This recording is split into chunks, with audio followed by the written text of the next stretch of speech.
What's up, brother? Hey Matt, what's going on, man? Not much. How are you, man? I'm good. Good. I'm just getting situated. Okay. You're live in a couple of minutes. Let Mm-hmm. Yes, sir. me see here. Sorry. Let me just get in my office so it's quiet. Let me see here. Sorry, I got a dog and kids. Oh, I have a dog too, so don't worry about that. Let's see. Is this lighting okay in here? If I'm just That's chilling in fine. here, Yeah, does that's this fine. work? Actually, my dog is actually laying right Okay. next to me as we speak. So there you go. Oh, okay. Cool. And I Matt, like just it. to be just to let you know too, um,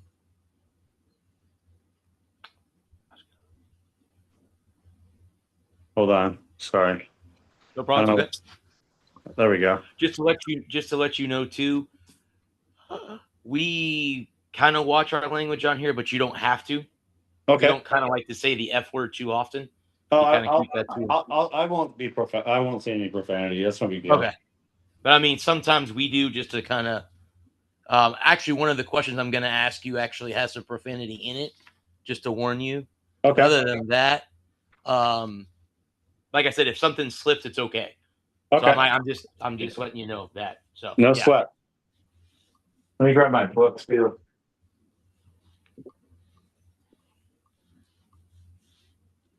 I just grabbed one of my books so I can cool, see it. I'll put it in the background, actually. cool beans. How's Um, uh how's did life in you, California? life is good. I mean, the weather's hot, man. That's why I'm in a tank top. It's like humid out here. What about you guys? It's probably humid as hell there, too, right? Yeah, Yeah. well, it's rainy and it's in 100 degrees, so that's what we get in Florida. Yeah, a So little yeah, muggy. Well, for us, it's muggy right now, which is nothing compared to what you get. But yeah, but I've been to Vegas and I would rather have humidity over dry heat any day of the week. Just yeah. saying. I Just like saying. Florida. I like Florida. Dry heat is not my favorite either. Yeah, I'm with you. Did you get a chance to do your homework on my story and everything? Yes, I did, Matt. Yes, I did. Okay. I didn't get a chance to watch the 30 for 30. I have a lot of the streaming services. I didn't see it on there yet, but I will. It looks like it was broken down into six parts. Am I right? Yeah, they released two of them. Okay. One and two. It's only audio, not video, anyway. Oh, that's why I couldn't find it. Okay, Yeah, I'm sorry. I yeah. didn't know. I thought it was video too. Okay, I that's thought why I they were couldn't going to do find it. video, but they just did audio because most of it's about the conversation between the interpreter and her. Okay, Yeah. gotcha. Okay. All right. So let's go ahead and get started here.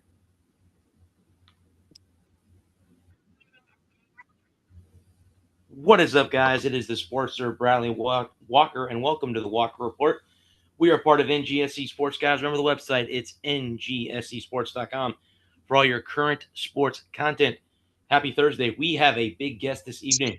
We are joined by Matthew Bowyer. If you guys do not know who he is, you can go ahead and Google him real quick because you'll see who he is. Um, he was involved in one of the biggest sports gambling uh, whatever you want to call it, with one of the what many consider the best MLB player right now in Shohei Ohtani. Um, Matt, welcome to the show. Hey, thanks for having me, Bradley. I appreciate it. Lou will be in a little bit later. I think he texted me and Adam earlier. He'll be in a little bit later. He usually is here, but he's running a little bit late tonight, so it'll be me and Adam kind of asking you questions to start No problem. um, and stuff like that. So without further ado, I'm gonna go ahead. I think how we're gonna do this, Matt, is I'll ask one, and then Adam will go back and forth, and then if you want to, obviously near the end, if you want to talk about your books, you're more than the floor. I'll let you know the floor will be yours. That way you can kind of tell where your social media is and all that stuff, where we can find you and all that stuff. No All problem. right. Okay, so here's the I went through a bunch of questions. I downloaded a bunch of questions, but this is the four that I had chosen that I picked out. I have to say, Matt, this is probably the biggest interview I've ever done on air. Last Thursday, I had the biggest interview I've ever done one on one, and that was with USF head coach um, Brian Hartline, who is the new head coach at USF football. I've been with the covering the program for the last 9 years. So he's been the biggest I've ever had a chance to talk to one-on-one. The holy shit moment you have described the moment you saw a $500,000 wire transfer coming directly from Jay Otani's account as your holy shit moment. What was your immediate internal reaction regarding the legal risk of taking money from a global sports superstar? Well, great question. Truth be told, the greedy side of me was very excited because I knew there was an endless amount of money on the other side of that, with Joe. That being said, sorry, I have a loud dog in here. That being said, the side where I knew that there could possibly be, not only FBI / all kinds of criminal activity, and more eyes on me, definitely made me think about I'm in a jackpot because I've already received a wire transfer, number one. So it's not like I could retract that, and not that I would anyway. That being said, I knew I had a bunch of celebrities and athletes betting with me already, so I didn't want to expose anybody else. And I started thinking about some of those relationships, to be honest.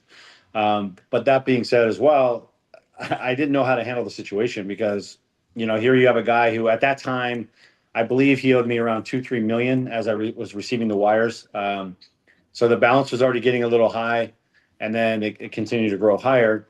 But I was kind of already, knee deep into the situation. So I just figured, what's the difference between one wire and 10 wires at that point? That's the way I really thought about it. Okay. All right. So to kind of follow up on that, was there a moment after you started getting those wires or at any point that you were like, I just need to get out of this? Or were you just in so deep that it was like in for a pound, in for a penny, in for a pound? Honestly, my business was so big at that moment. It was probably the peak of my career. I had 1,250 plus clients and tons of, CEOs and big athletes, celebrities that were betting with me. So the greed of my business and my personal gambling addiction, along with my lifestyle, overrode any of that logical sense of like, hey, maybe I can get out of this now, cash in my chips and kind of hope this never subsides. So I can't say that I thought about getting out of it because even the minute I did, all those other things I described overtook that, which was pure greed on my part. Matt, as a part of your sentencing, you received a lifetime ban from entering any Nevada gambling establishment. What has it been? Excuse me. What is it like to be permanently exiled from a city where you were once treated as a massive high roller? Well, it wasn't part of my sentence. My sentencing actually, they right now I'm on probation, and the guidelines for that is yes, I cannot gamble, but the Nevada Gaming Control Board and Athletic Commission, not athletic, excuse me, Nevada Gaming Commission, are the two government entities that banned me, which just happened in the last like 6 months. And their job was to really facilitate and make sure the casinos are following compliance and making sure that the customers that are coming in are not drug dealers and bookmakers and people doing illegal activities, which they completely failed. And by failing, the United States government came in and did their job for them. They don't like me saying this, but it's really the truth. So they used me as a really a target to show the world that they're doing their job, which was a little bit late. That being said, it's sad because I really contributed a lot of money to that town, legally and illegally. And I took care of people there, from bellmans to butlers to dealers, pit bosses. I mean, I tipped it very well. I treated people with a lot of respect as I got in return. And so I feel bad for those people that no longer really have me coming into town, but also some casino hosts got fired and lost their jobs because of all this. So there's a lot of things that happen because of the scandal. And I can't help but play a part in that. I feel bad anytime someone loses their job. I mean, because of actions that I was doing, it hurts, especially people I was friends with. That being said, I think the Nevada Gaming Control Board and Gaming Commission used me as a target. And the fact that I could never go there again, take my kids to their 21st birthday, because I've done that with my first three daughters. We went to Vegas, well, first two, I should say. The third one, I was under pretrial. But I wasn't allowed to go take them to their 21st birthday. We always went out there and had that crazy lifestyle and, flew on the jet and came in with a $50,000 table next to Calvin Harris or Tiesto or whoever the DJ was and gave him an amazing 21st birthday.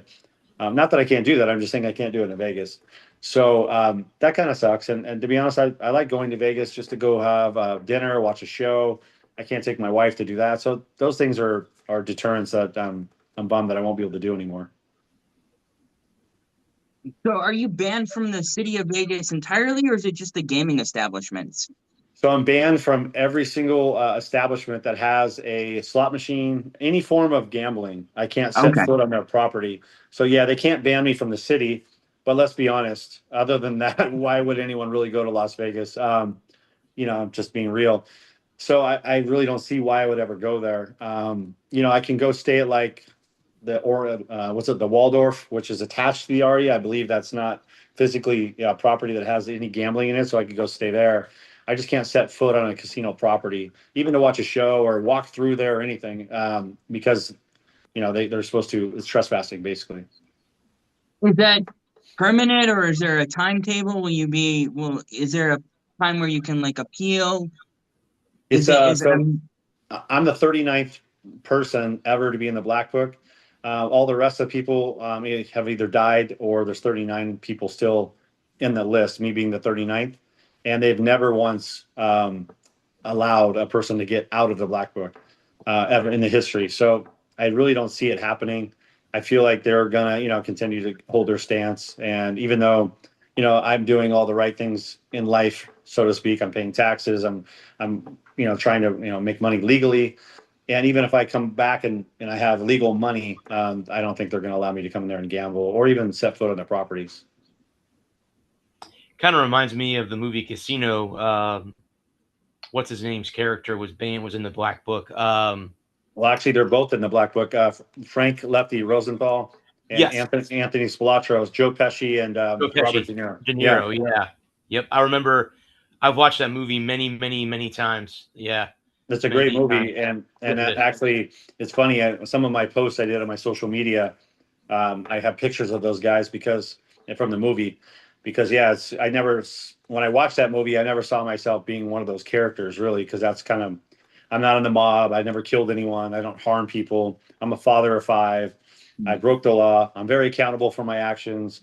I mean, I'd agree with the laws. FanDuel and DraftKings and Kalshi and Polymarket can all do exactly what I was doing, but I'm not allowed to. So, and I knew that. So at the end of the day, I just got to own it. Even if you don't like the laws, we all got to abide by them.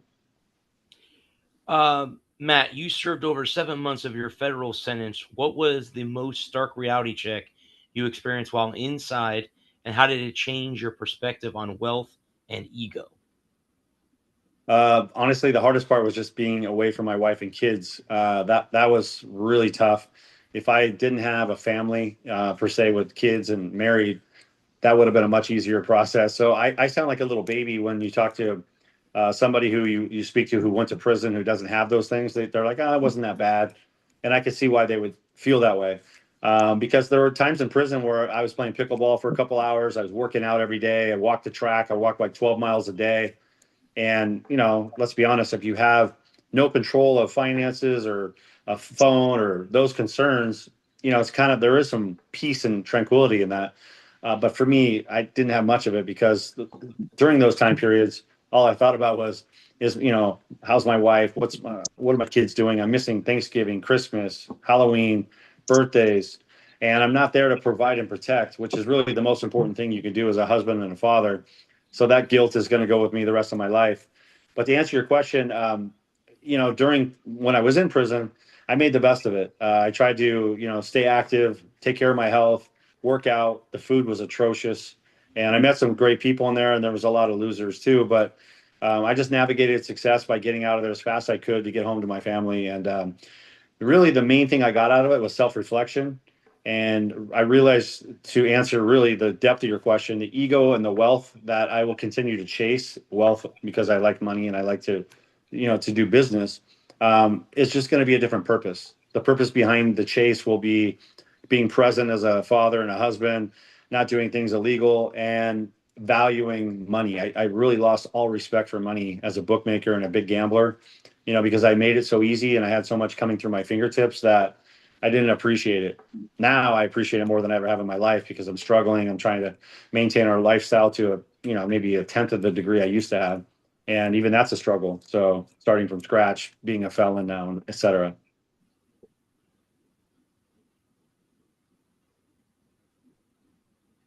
You go on to the next one. The last one I have for you, Matt, is you've expressed a desire to mentor Major League Baseball and NFL players on how to avoid the trap of gambling addiction. Given your past, how do you plan to build trust with professional sports leagues to allow you to do this advocacy work? I don't think there's any other better human being on the planet that would be better to advocate for that. I mean, you have to learn from people that have walked in those shoes, and I've walked it on both sides. I made money as a bookie, and I lost millions of dollars as a gambler, and I had a gambling addiction. I still do. I don't gamble, but let's be honest, addiction doesn't go away. No different than an alcoholic or a drug addict. So I can give experiences that 99.9% of the world could never give, and I went to prison for it, and I'm also helping people now. But the fact that I dealt with athletes, the fact that I have been on both sides of the fence, I see all the, little, I'm going to call it triggers and things that, can make a young kid or a young athlete make these decisions to go down the wrong path. And I would love to help people avoid that because it's ruining careers. I mean, you got NBA athletes that are going to prison who were very wealthy and had their whole life in front of them. And now they're tainted and they're going to prison and never going to play basketball again. Same thing with MLB, soccer, tennis. I mean, it's every sport, really. It's only going to get worse. Let's be real. The more gambling is around and at fingertips of young people, it's only going to get more damaging things are going to occur.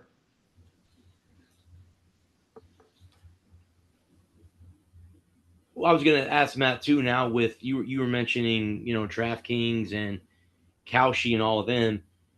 Obviously, and it was big when you were doing it as well. But sports gambling is what a multi-billion-dollar, trillion-dollar facet in life, and unfortunately, it's already corrupted sports. We all know that. It was corrupting sports way back before the NIL in college football, when players were being paid to go to certain schools. Some schools got caught, some schools didn't. But what's your take on all the the DraftKings, and here in Florida, or in my area, or in the state of Florida, we have the Hard Rock Bet app, which the Hard Rock Casino in Tampa is the lead on that. And every time I go to the casino, not that I go that often, but every time I go there, it seems like they're putting something new in that casino every time I go there. What's your take on all the sports gambling apps that are now accessible to about everybody? Well, listen, I hate to frown on gambling. It's made my income for the last 30 years and I've enjoyed it. So I just answer this honestly. I think gambling is great if you can control it and it's used for entertaining purposes, brings people together. I've had some of the best moments in my life in a casino or even through sports.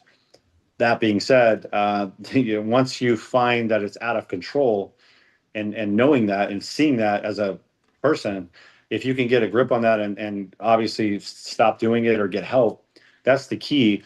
As it becomes more prevalent throughout the country, which it now is, you're going to see a lot of people are going to find out the hard way. It's just too late.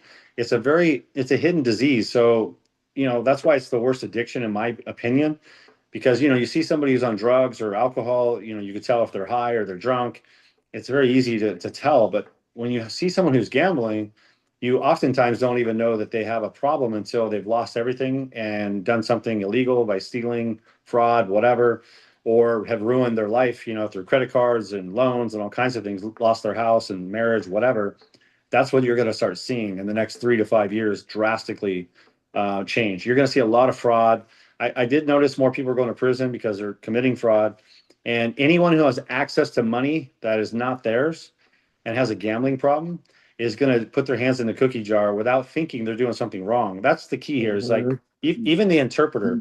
I don't believe that Ipe Mizuhara was putting his hands in Shohei's bank account thinking he's going to steal from him. I mean, he was trying to feed his addiction and actually, send money to continue to chase the addiction to win the money back. And that's the problem is most people, that's exactly what's going to happen. They're going to dip into a cookie jar that's not theirs, and they're going to find themselves in federal prison because of it. Right. Yeah, I think it says responsible gambling. Gamble what you can lose.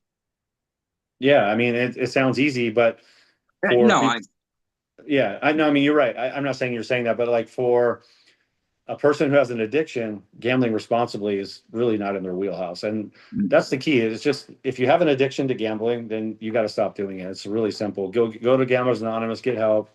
If you don't, then Yeah. you should enjoy it and have a great time with it. I mean, go bowling, go to the movies. It's no different than that for people. So I think that's great. Right. That's what gambling's for. No, absolutely. I agree. I just went to Yes. the movies this afternoon. Saw a great movie. And I spent $13 on a ticket, and it's my money, and I agree with what you're saying. If it's your money to gamble with, your Right. bills are paid, you got food and clothes, and family's taken care of if you have one.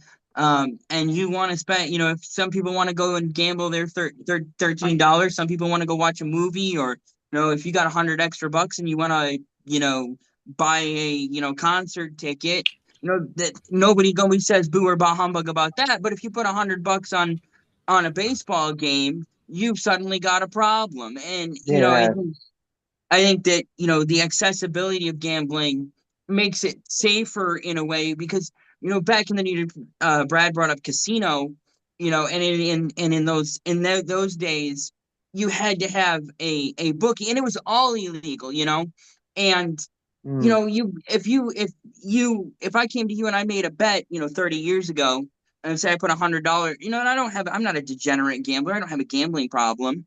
And I just put $100 on it and I lose my $100. Well, now I go and then, and let's say I don't have a gambling problem. All my bills are paid, but now I owe you $3,000 and I don't have the money to pay you. You come break my kneecaps. Not in saying that you would, but a bad, an unscrupulous loan shark. And not to disparage you or anything, saying that you're a bad guy. I don't think you're a bad guy, and people make mistakes all the time. But back in the day, a bookie would, well, before we had the legal avenues to gamble, Break like it we in have prison. now, if you got in over your head, they weren't just taking your house; they were breaking your kneecaps. Yeah, especially in the Mhm. mafia days. Violence was part of it, Yeah. no doubt. And that's the problem is bookmakers have to understand if you're going to run an illegal bookmaking business, you put your hands on someone, you're going to go to prison. You're risking a lot more than your business at that point. But that's another problem with gambling too, because you're right. People get out of control on credit, and they end up losing more money than they have, and then that creates a serious situation for them. And so, and I've always been an advocate for legal gambling, and I understand what you did was illegal, and it's a perfectly good conversation to have about the legalities of what you may or may not have done. And you did your time, you served your time, you obviously had good behavior because you were sentenced to a full year in prison, got out in 7 months, so Right. you seem to be on the straight and narrow. So I commend you for that. And Thank you. I think that with the accessibility to gambling now, part of it is education. Making sure that young people, young athletes, and just young people in general have an understanding that gambling may be fun, but you have to go about it the right way. You can't be gambling on your own sport. You can't be gambling on your own games. And breaking the law has serious consequences. No doubt. And truth be told, these guys are sat down with meetings and they know the rules. I mean, let's be real. So if you are going to gamble, just follow the rules. So stay away from, like you said, betting your own sport, and bet legally, bet with a legal sports book, because betting illegally is a problem. Not only because they're going to get suspended or fined, but like you said, back to the credit situation, you might chew off more than they can handle. Mm-hmm. I was gonna say my full-time job, working in a bank, I have for 9 years, and when I first started writing sports writing, I was actually writing for a gambling website, And I went to my boss, and they're like, "Well, you need to get out of that, because what's going to happen is if you start getting." Uh-oh, did he freeze?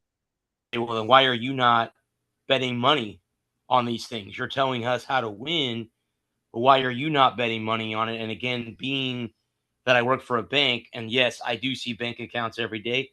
No, have I ever wanted to take anybody's money? No. It's not worth losing my job or going to prison for. So, but again, Matt, had to give that up because I didn't want to, just in case, because you never know. Like you said, you get addicted, and if you start winning, you go, okay, well, now I bet $20. Well, the next time I'm going to bet 50. Then it's going to be 100. Then, like you said, what happens is you're not betting your own money anymore. You're betting someone else's money, and then you get in a lot of trouble.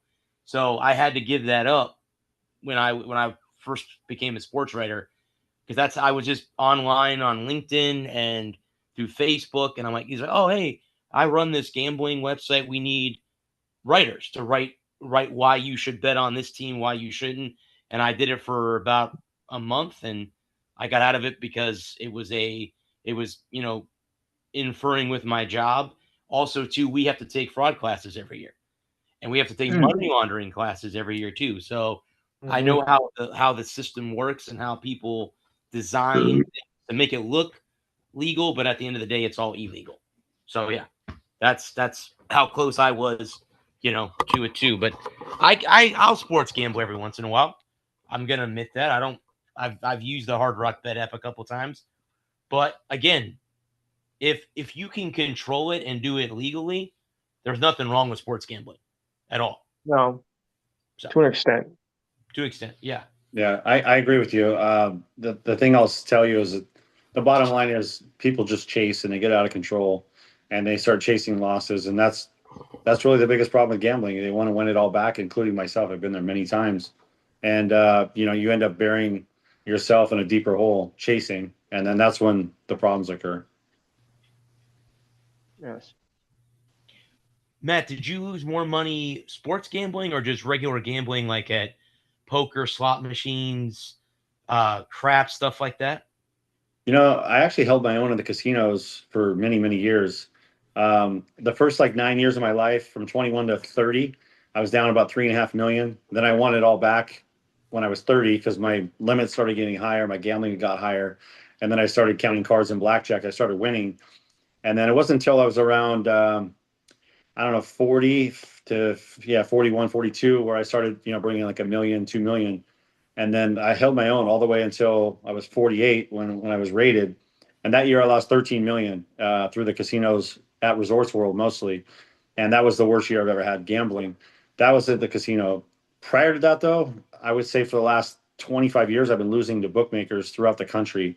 My sports betting was a disaster. And it wasn't because I was bad at it. Well, clearly I was. I lost a lot of money. But when I say bad at it, meaning I just did it every day, all day long. So my handicapping was, if I handicap games and I would pick games, I might go 5-2 on the games I liked, but I would bet 7 other games just because they were on TV and I wanted action. And those are the 7 I would bomb on. So the reality is, over time, all I did was lose betting sports, which is really funny because people ask me, you were a bookie, why would you're going to lose? And that's the gambling addiction for you. I still thought I didn't think I could win. I knew I was losing, but I thought I could handle it and maintain it. But I would just feed the fire and continue it. It's just why you play, and it's why you play sports. You're gonna lose, but if you don't play, you can't win if you don't play. Yeah, that's right. And it's also, if you think about betting sports, it's if you're a competitive person, I mean, that's part of it. You're trying to beat something that's very competitive, It's the juice, man. Yeah, it is. Yeah. The dopamine rush is the number one thing that just draws you in. It's the adrenaline. I think that's what draws people to competition, is that adrenaline rush. And you could go 5 for 9 on the night and lose $3,000, but hey, it was a bad night. I'll get them next time. Right. No, for sure. And if you don't, and if and like I said, if you have the money to gamble with, then it's no shirt off your back. If you're not losing, if it's not costing you your house, your wife, your kids, the things that you care about, it's not it doesn't it's not a problem. Right. And it's when it I'm sorry, I'm not asking questions. This is a terrible interview. No, you're fine. You're stating No, exactly the reality though. Like if it's entertainment and you're controlling it with you're spending your money on something you're entertained by, then there's nothing wrong with it. It's just when you go outside of that scope, that's when it's a problem. And for me, every gambler has a story of when they won big. It doesn't mean the most they've ever won, but an amount that kind of sucked them in. And for me, when I was 21 years old, I went to New York Casino, and we were staying at the San Remo, which is now shut down and closed. It was a dumpy casino. I was young, was broke. Or my friends were actually the ones who didn't really have much money, so I wanted to be staying with them. So I went over to New York, and I won $28,000, which doesn't sound like a lot, but when you're 21 At years old, 21. yeah, your first time in Vegas, or maybe second or third time, that Pretty just good. sucked me in. And then they put me in this big penthouse suite, and I had all the comps, and they do a good job of making you feel like somebody, which is great. And from that day forward, it never stopped. And then when I won 5 million at the Cosmo, I just put a video of my suite. I had a wraparound penthouse on my social media, on my Instagram. When I won $5 million, and I'm walking around this room overlooking Las Vegas, and you have all your loved ones, your friends there, your family, and everyone's on the biggest high. You're taking them to a $50,000 nightclub, Calvin Harris, a table next to them, a $12,000 dinner. I mean, these things are just feelings and emotions that most people never ever get to experience. And that's I continue to be on that treadmill, just following that Las Vegas treadmill for years and years. And it's just an adrenaline. It's like jumping out of an airplane. Right. If you do it, if Yeah. you like doing that, you do it one time and you chase that high the rest of your life. Yeah, no doubt. And And people ask me all the time, do you miss the dopamine rush? I said, you're damn right I do. I mean, I can't sit here and lie and just say, yeah, my life is perfect. I don't think about that. Well, that's crap. I mean, am I finding it in other measures? Of course, I'm trying to fulfill that dopamine rush in different parts of my life. And there's people explain this all the time. When I had my children, I mean, that's a whole different level of dopamine rush, right? When your child's born, or if you get married, or whatever. Of course, those things are amazing moments. But gambling, you could seek that every day, and it doesn't mean you're going to get it, but you could seek it, and that's the problem. Well, I think Matt, that the dopamine thing. I have a coworker whose son is a drug addict, and actually he's in jail as we speak. He just got busted for selling fentanyl by the local cops here in Florida, in Pinellas County, where I live. He got busted. He's in jail. He has past convictions. He could serve up to 10 to 15 years in prison for it. But again, that's the whole thing. It's that rush.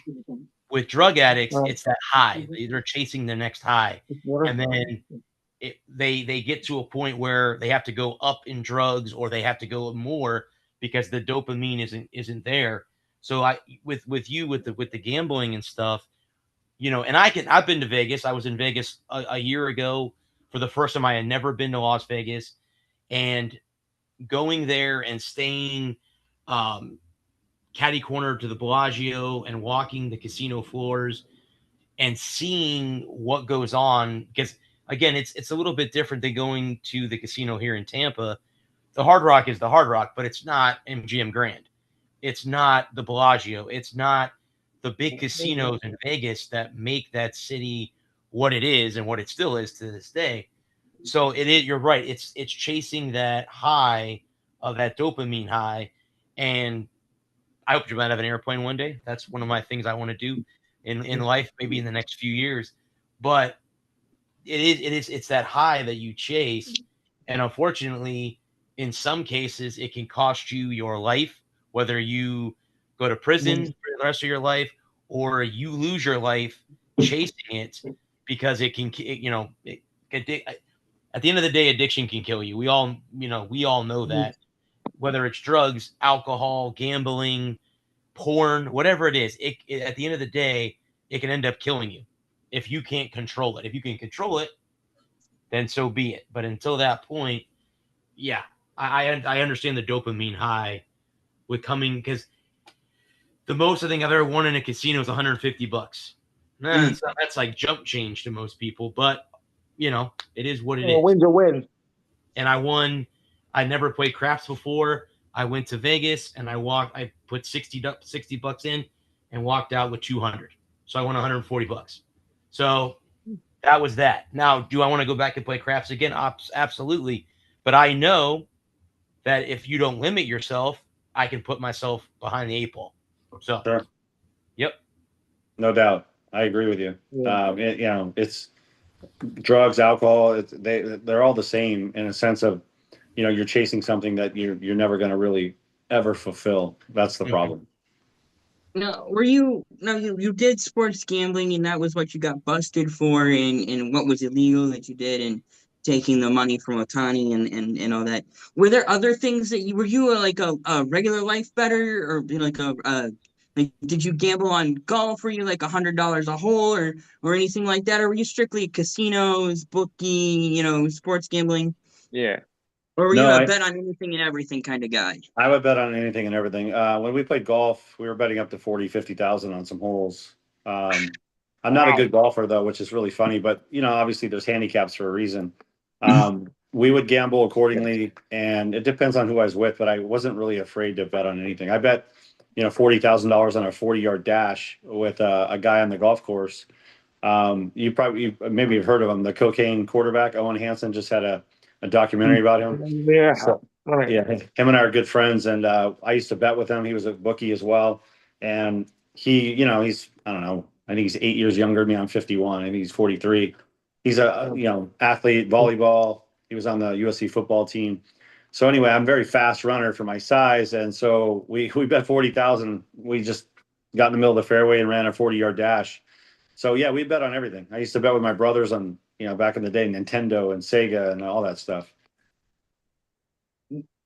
Okay, I'm gonna ask this in a weird. What was the craziest thing? Okay, what was the craziest thing you bet on that you won and lost? That I won. Well, I used to bet on during COVID. I was betting on Russian ping pong. Okay. Because there was nothing else to bet on. Russian Which is, Hamilton. Okay. yeah, which is ridiculous. But that's probably the weirdest thing I ever bet on, and I won and lost at that, of course, because I was betting multiple times.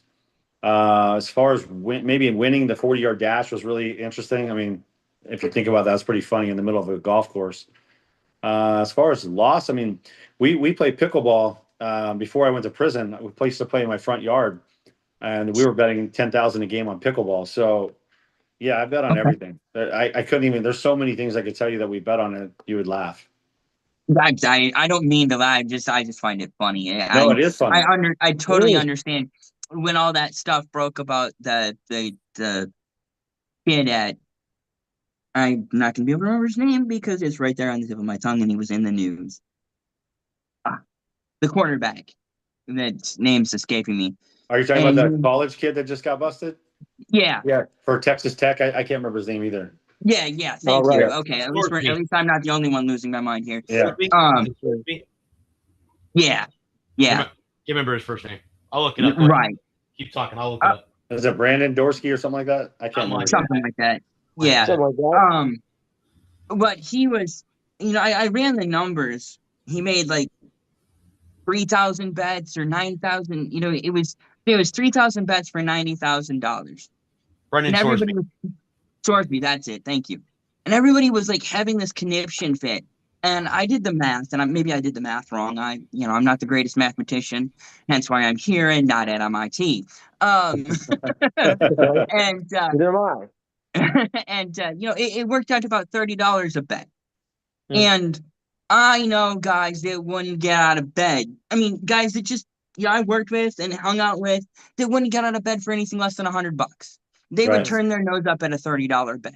They would be like, we're not betting for, and these are not wealthy guys. They're not guys that are college athletes.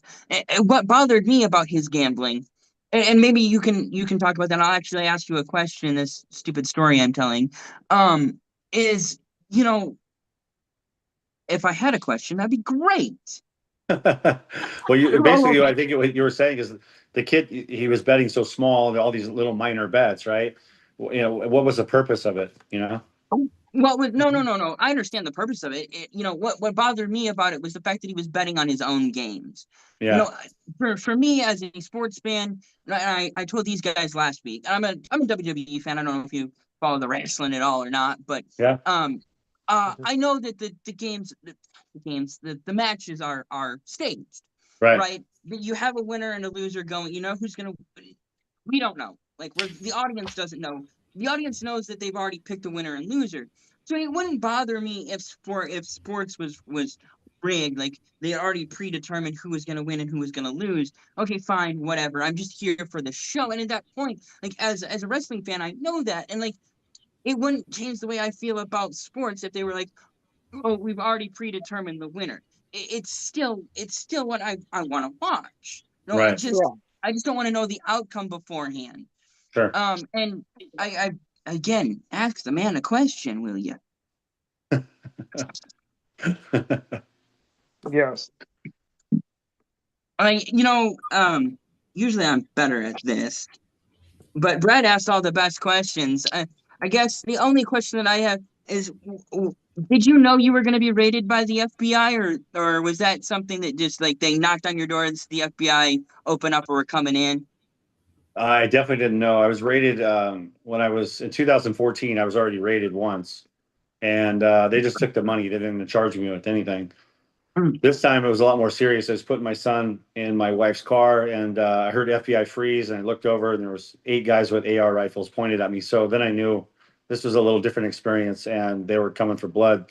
There was 29 agents, and they stormed the house, and it was a shit show to say the least. Uh-huh. And at that in that moment, did you know you were boned, Oh yeah, or yeah. did I knew I was toast for sure. you I didn't? Did knew you I knew my life was changing drastically. at that in that moment, did you wish you had done things differently, or was it just a, well, these are the consequences of my actions type, I'm just gonna have to take my medicine? Well, yeah, I wish I did things differently, of course. I never want to put my wife and kids through that. But at the same time, to do what I did for so many years and to not expect that to ever happen is just kind of really ridiculous to even think that, especially when it happened 11, or let's see, yeah, basically 9 years earlier, 9.5 years earlier. So I knew it was a possibility. And then as I got bigger and more celebrities, more athletes, I mean, you're really just putting more eyeballs on you. But the weird part is because they didn't arrest me the first time, I was so egotistical. I thought maybe they'll just grab the money again and, not charge me. And that's worst case scenario, was worth it. But that's where I was wrong. Kind of like Matt, I'm not comparing you to this guy, but they said that Ted Bundy came to Florida back in the '60s to Mm. be executed in the electric chair, which we don't do anymore here in Florida. They now do lethal injection, I think, nationwide. I think Arizona might be the only state that they still use the firing squad. Not 100% sure, but I know that Ted Bundy said he wanted to come here to serve his, I guess, as they say, his conscience finally caught up with him. When you were arrested that time, you knew at that point, like, oh shit, like, yep, this is it. I'm gonna.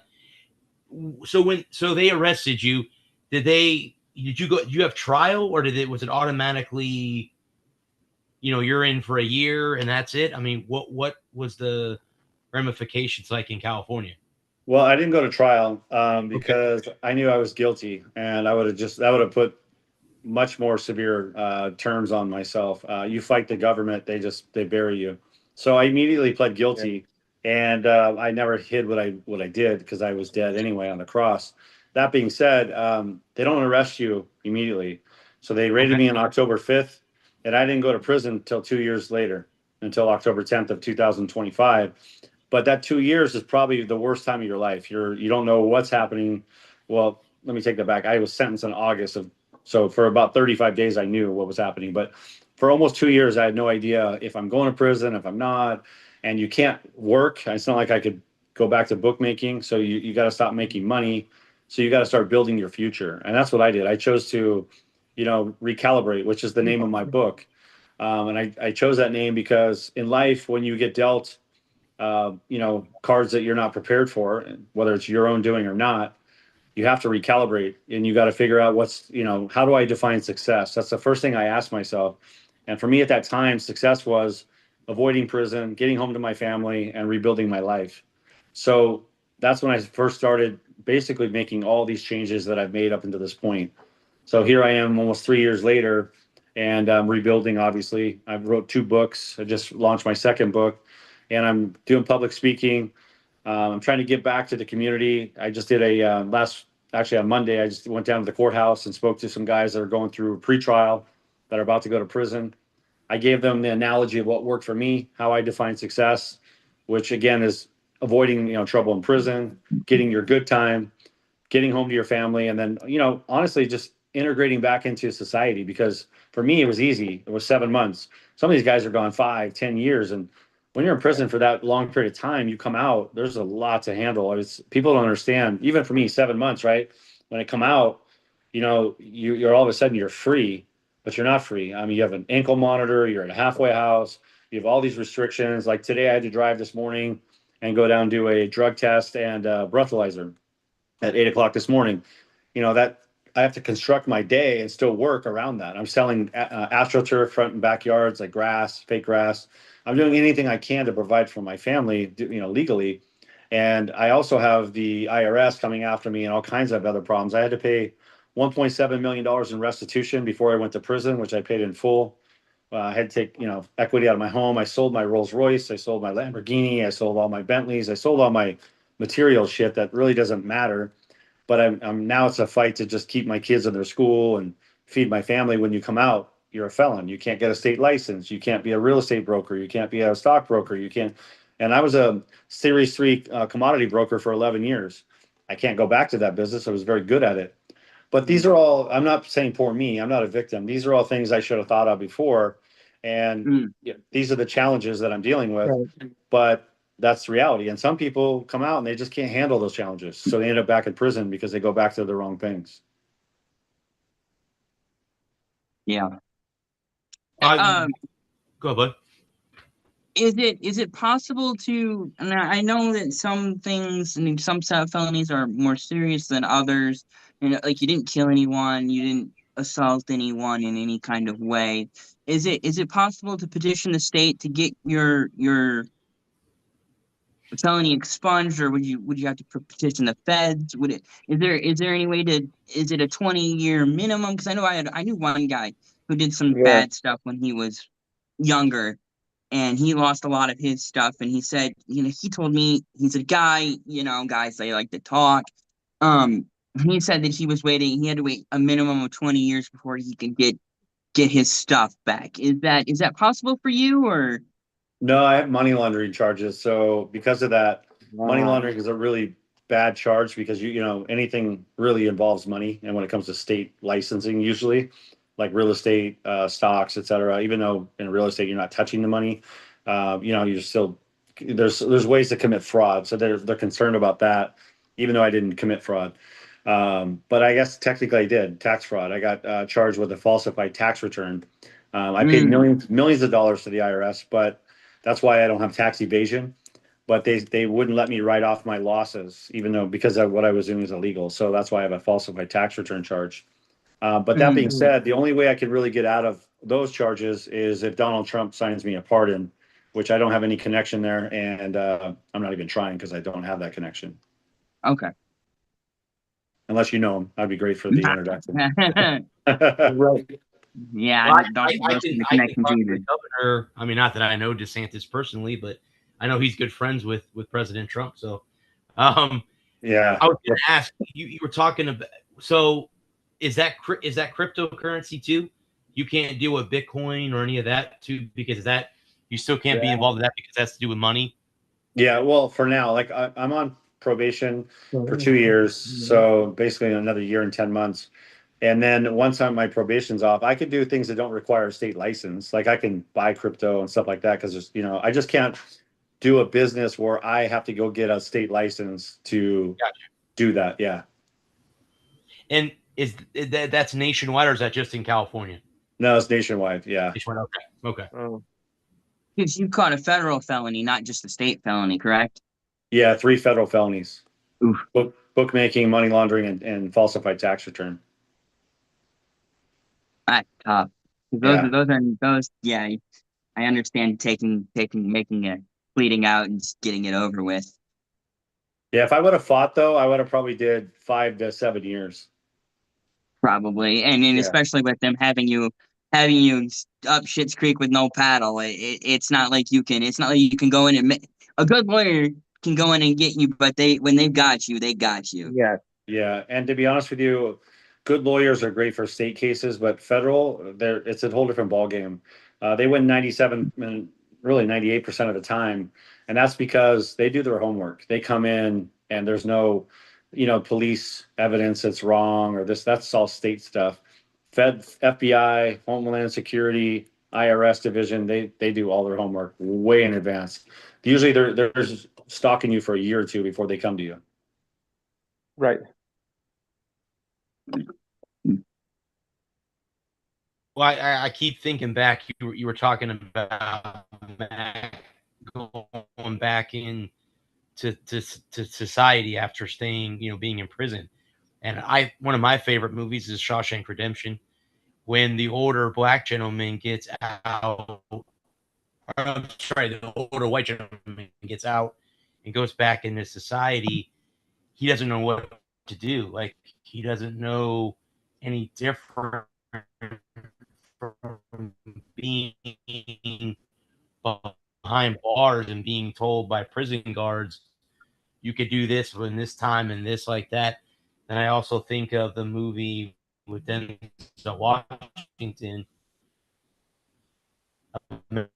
American Gangster, where he got in. I think he got federal crime as well for paying off the cops and a bunch of stuff.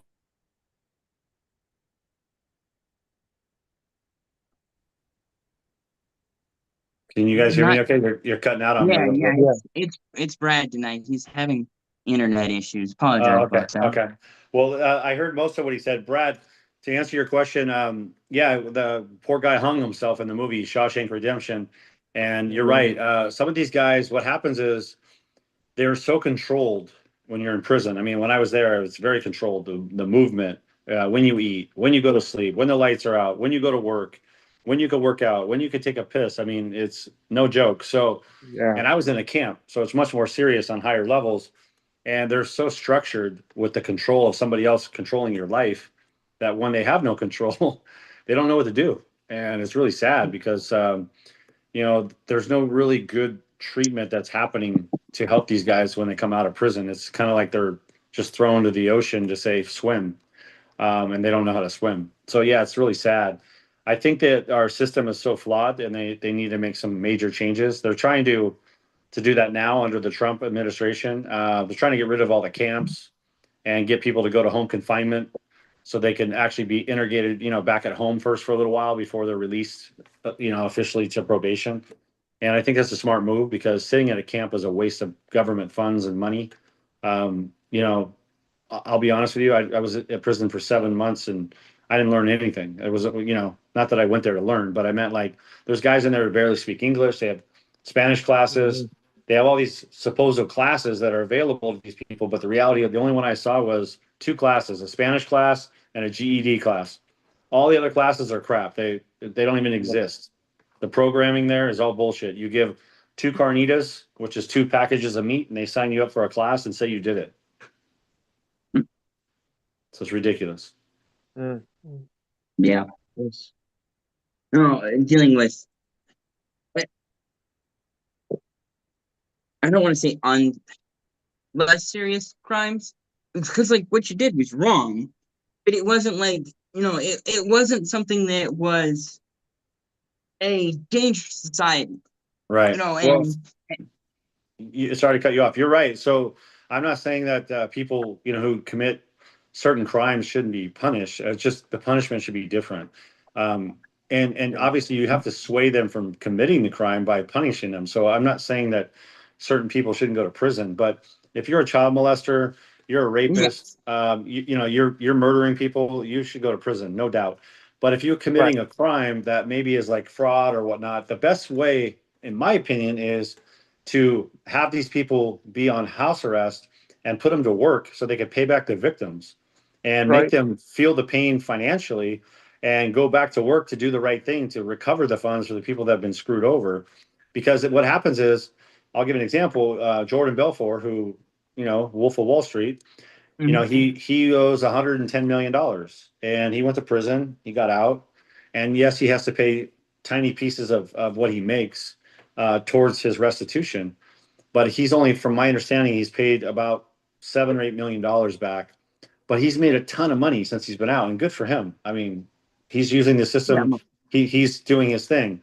But the reality is that he should be paying back majority of the money and living, somewhat on a smaller lifestyle because he stole from people and robbed them and committed fraud.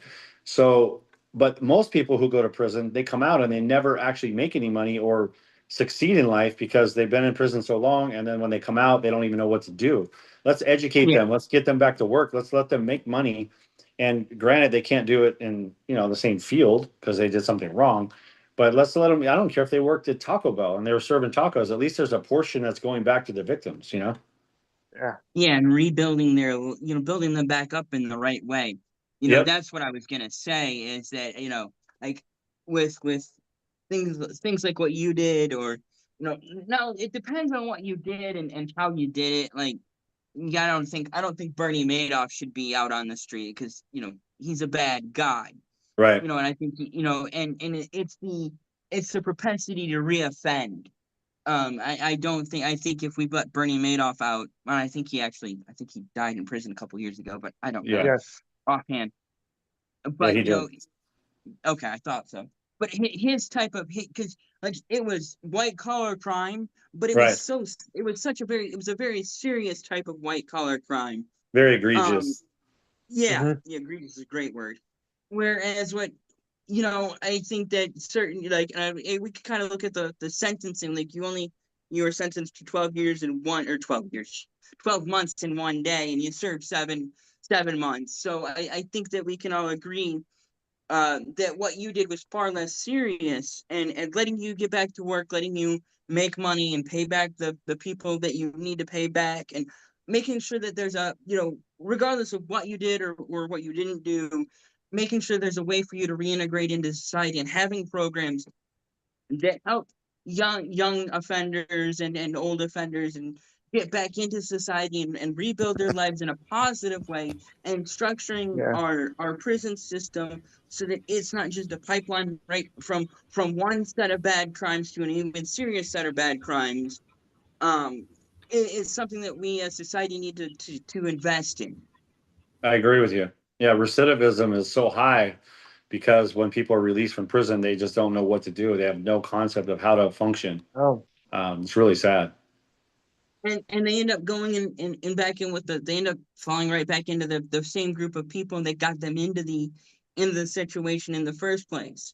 Correct. A lot of times it's not just individuals generally don't commit crimes. It's an individual. It's usually groups of people that commit crimes that end up getting caught up in a dragnet, for want of better words.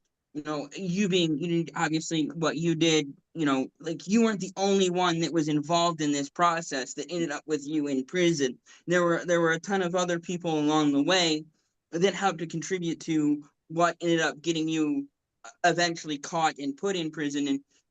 And if you get back with those people and start doing those things again, it's very likely that you're going to end up right back where you ended up.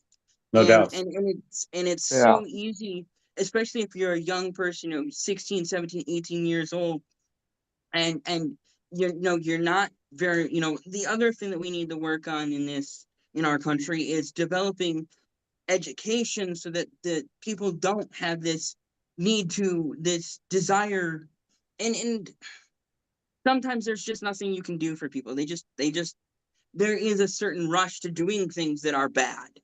Sure. Yeah. Some Mhm. people they're gonna buck the system regardless of how great it is. Because I working retail for many years, I see people come through the door. They're not bad off. They have money. They could easily pay for their shopping trip, but it's just fun to steal. Stealing is fun. It's that thrill Yeah. that kind of we're talking about with gambling. It's that same rush. If you can get away with it, then it's so much the better. And they Yeah. don't care. It doesn't matter that there are consequences. It doesn't matter that they've been caught 10 times Right. because the 100 other times that you didn't catch them, they got that rush. And it's the same thing with gambling. It doesn't matter how many times you lose. That one win, you lose 100 straight bets, but that one win is more than enough to keep you sucked in. Yeah. Sadly, you're right. And so, like, even if we do everything right and we have the perfect system that works as hard as it can to make sure everyone is well off and has everything they need, there are still people that are just gonna do bad things because it's Yeah. fun. Yeah. And there's just people are going to continue to make poor choices, period. No matter whether they're educated or they're not. And again, just terrible. Yeah. Did we lose Bradley? I think he's back now. You back, I Brad? think I'm back. Sorry about that, guys. My computer's been acting up. I was on my friend's show on Tuesday and it froze up in the middle of the show and I couldn't get it back. So I have to clean my computer out. All good. Sorry We got about that. you. You're back. Yeah.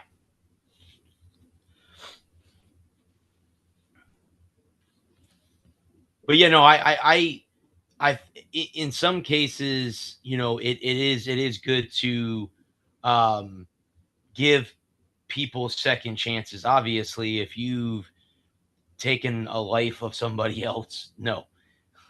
Right. You you can serve 25 years and then get paroled. But again, if a lot of times most people that have done that sort of thing will go back and do it again. It's that Right. high of taking, I guess, in a way, if taking someone else's life is what they get high on, or controlling somebody for so long, for a period, like say you kidnap them and then kill them that way, or however you do it. But no, I agree. I think in some cases, it's good. Everybody deserves a second chance. We all make mistakes. We're human. Unfortunately, that's the way we are. That's the way we're wired. So yes, there are certain circumstances where people do deserve a second shot in life. And like Adam was talking, as I got back on, as you guys were talking about that. Yeah, if you're making a living when you come out of prison, and you can do that without hurting yourself or hurting somebody else, why not? That way you can, like you said, merge back into society, and stuff like that. So I don't have any problem with that. If that's what if given the opportunity, I think everyone should be able to do that. If that's the case. That's the plan. That's what I'm doing. Building and trying to, show my children, my wife, and really everybody who follows me, that you can overcome adversity and you can build, and it's never too late. And you make mistakes, and it's what you do with those mistakes that matter most. So Matt, you have two books, and you've just written the Recalibrate one. What was the Controlled Chaos one about? The one that you wrote before you went to prison. What was that book about?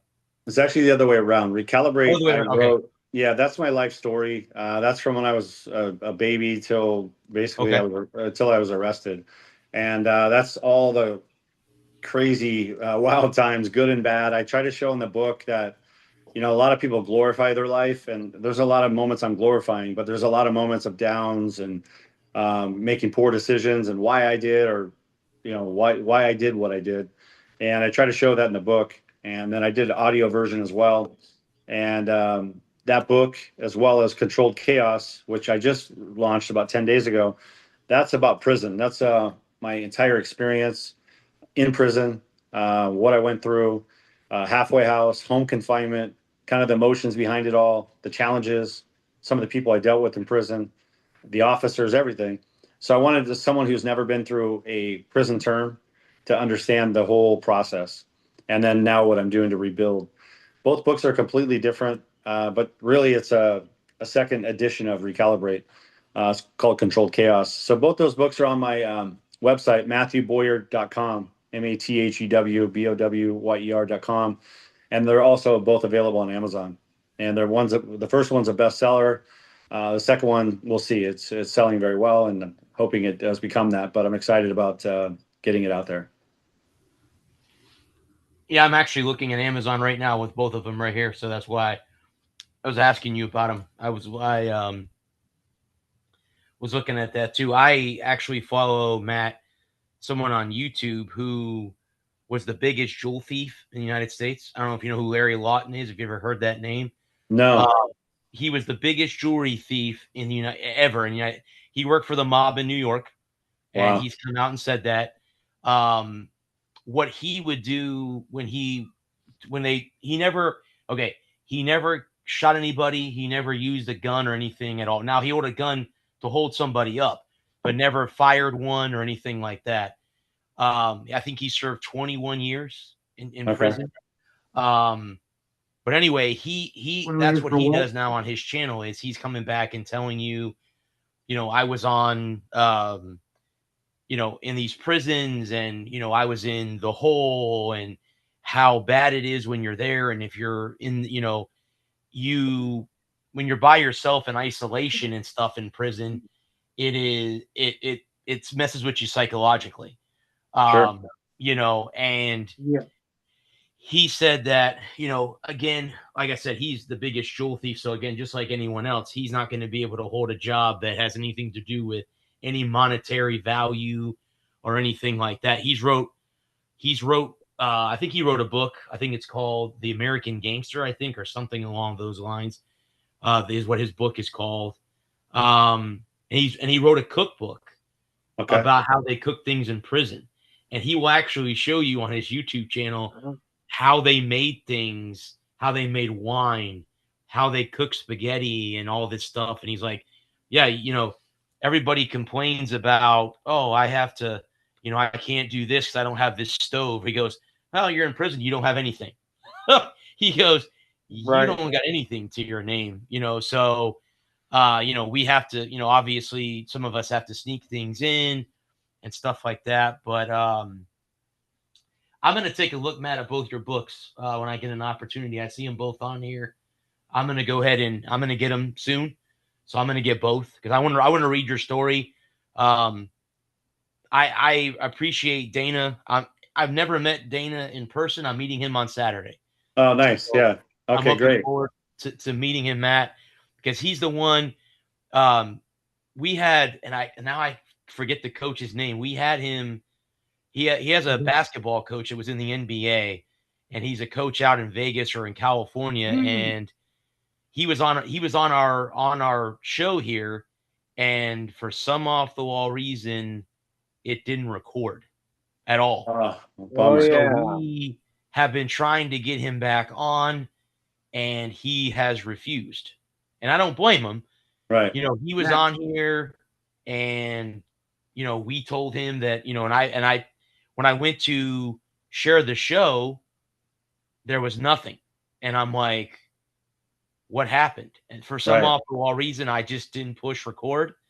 So the whole time, the whole show, it was just us talking in the green room. And when I went to share it, there was nothing there. But anyway, Dana's the one who set this up, and I've been talking to him through the years. I met him. I forget if I met him on LinkedIn or I met him on Facebook. I don't remember which social media platform, but he's like, I got this guy named Matthew. You got to have him on your show. I'm like, okay, put him in touch. We'll talk. And, I got to talk to Matt on the phone about a week ago, and to have him on here. So like I said, I've never met Dana, so I'm going to meet Dana in person on Saturday. I'm looking forward to that. Nice. Yeah, he's a good guy. He's a very good advocate for me, and I'm grateful. I appreciate his work, and I'm glad. Thank you for having me on the show. Thanks for the introduction, and I'm glad I could share my story. I hope that somebody watching this, or everybody, it gets motivated and inspired to really just be a better version of themselves, learn from my mistakes. My goal in life now is just to impact and inspire as many people as I run across. You guys want to let Matt go, or you got any other questions you want to ask before we get off? I just want to thank you for suffering through this interview with us. No, no, thank you. Appreciate you having me, man. Thanks for the questions. Anytime. And Matt, you're always welcome on here. Ever want to come back on? Let's say, a year from now, your book's a bestseller, and you want to come back on and tell us about the chaos one. Please come on, and I'll talk to you. And I have your number. We could stay in touch, and if I ever make it out to California, if you ever want to come play golf, I'm down for it. I'm not a great golfer either, but I'll play golf with you. You got it. I look forward to that, my friend. And if you ever just want to come on, hang out, talk sports, that's what we do here. So yeah, if you're ever in the need of sports talk and fix, yep, we got it. Appreciate it. I'll be back, guys. Thank you for your time. Yeah, thank you, Matt. Where can people find you out there? Yeah, what's that? Sorry. Talk about your social media and stuff before you go. Oh yeah, thank you. So I'm on every platform: LinkedIn, X, and of course, Facebook, Instagram, and TikTok. It's Matthew Bowyer 5, MATHEWBOWYER number 5. And I'm grateful for anyone who comes along for the ride as I build. And obviously, I try to give this message out. My content is authentic and honest, so hopefully I can inspire people. Matt, thank you again for joining us. We really appreciate it. Thank you, guys. Have a great night, okay? Appreciate it. You too, man. Take care.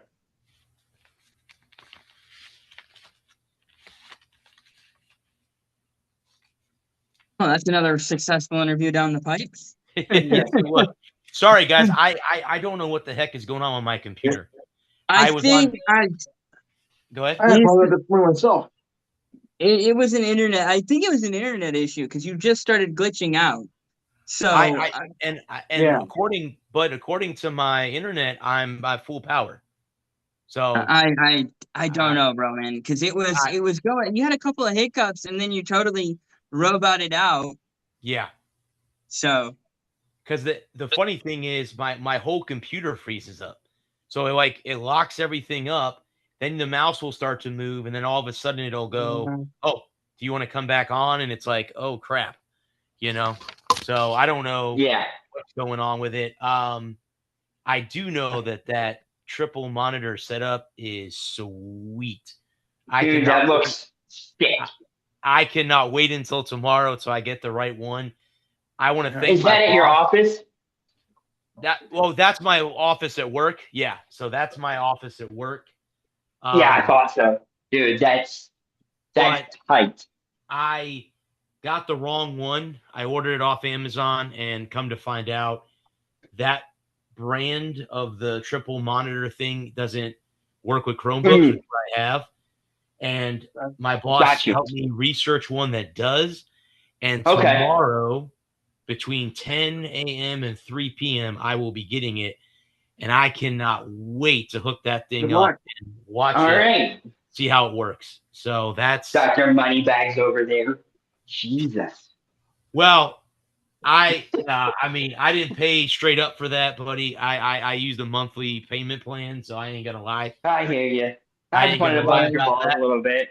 But yeah, I ain't gonna lie. Well, I also, on top of that, recently I got a new driver that's coming tomorrow as well.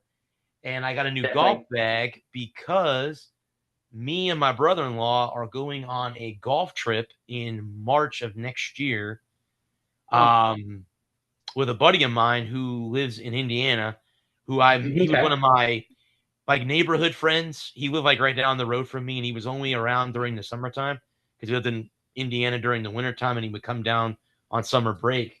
And I've known him. I mean, he's almost 30, I think, or in his 30s. I've known him since he was 5 or 6. That's how young he was when I first met him. So he's been asking me to go on a golf trip. Well, come to find out, the golf trip is in Orlando, a place I know quite well. You should.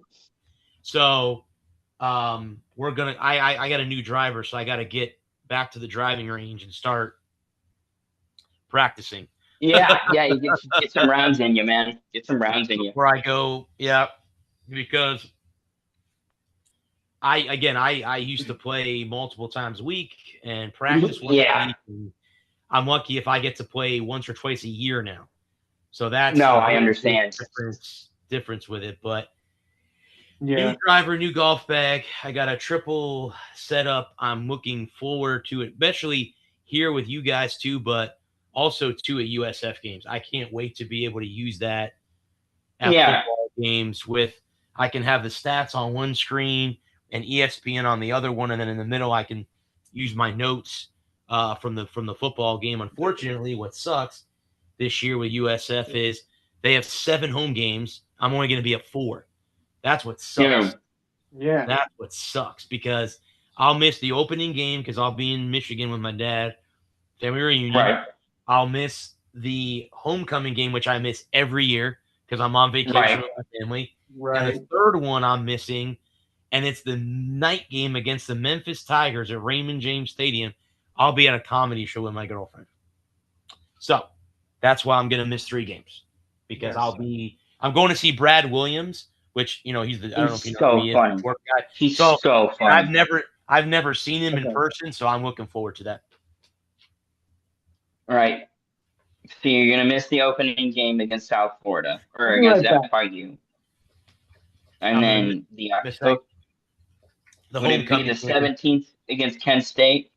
Yeah, the homecoming game, and then the game against, and then the 12th against Memphis. Yeah. But speaking of that, because I was talking to Matt or talking the thing, because I didn't get a chance to talk to you guys. I would have to say the 2 days in America Media Day last week, man, I'm very humbled that I got to experience that because it was one of the better moments I've ever had as a media member to be able to go and interview coach and the players. Go ahead, bud. Go ahead. Go ahead. No, I'm sorry. I don't want to interrupt you. Well, I was going to say, and day 2 was cool because I got to, I've always been, I don't know why, it's just me. I don't know, maybe it's just me, but I've always been afraid to ask questions in a press conference. Like I've never been able to do that. I've only, out of the 8 years, I think I've only asked one question. It was to Byron Brown. That was it. I never really asked Golish a question, never asked, any of the coaches, previous coaches. But we couldn't go to a press conference during Jeff Scott because of COVID. You couldn't go to a press conference at all. You had to do it over. You could do it over Zoom, but then so I get to sit on my computer up in the press box and ask him a question. That's okay. I don't want to do that. I'm just going home. Yeah, but anyway, I understand. I go day 2 is this huge press conference and the commissioner's there, and he's telling everybody about how he's one of the few commissioners out of not the Power 5, but the rest of the group of 5. The group of 5 that is, up in Washington, talking to President Trump about, and again, I'm not trying to get political here, but talking about, saving college football and how there could possibly be a salary cap in college football because of NIL, because they don't want to make it to where the big schools can get everybody and the little schools can't compete anymore. You know what I mean? You're taking all the talent away from the smaller schools.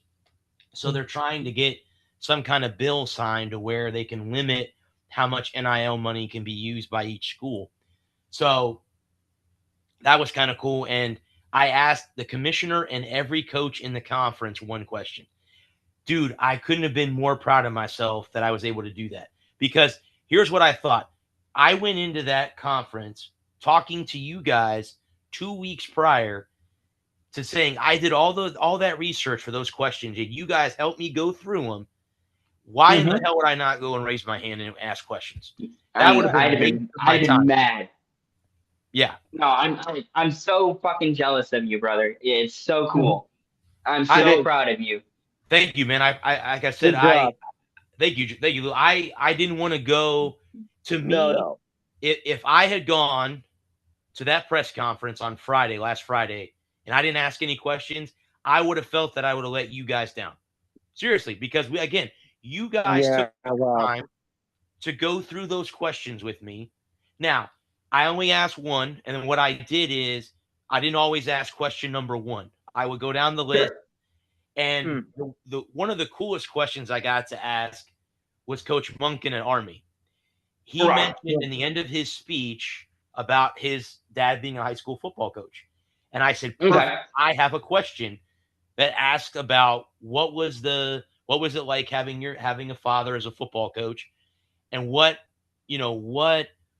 if anything have you learned from the years, being at Army. He's obviously the longest tenured coach in the conference.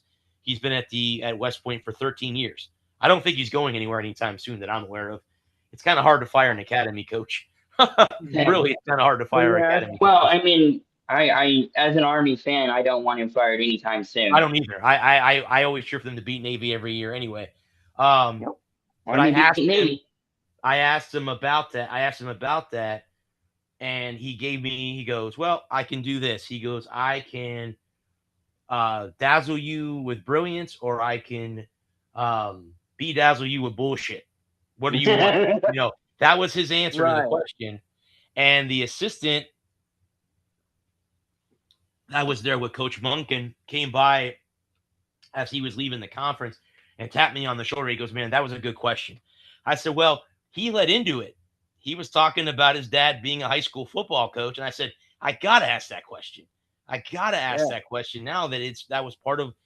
And I asked Coach Newberry at the Naval Academy the question about the rigorous academic and military schedule. And he goes, well, I can't really answer that question. You have to ask my students. I said, oh, okay. He goes, I can't really answer that question for you. He goes, but if I was in their shoes, I couldn't handle that. He goes, I couldn't handle being in class and then having to do military stuff and then do football on top of that. He goes, it's very, very hard how they balance all of that, in one day, so.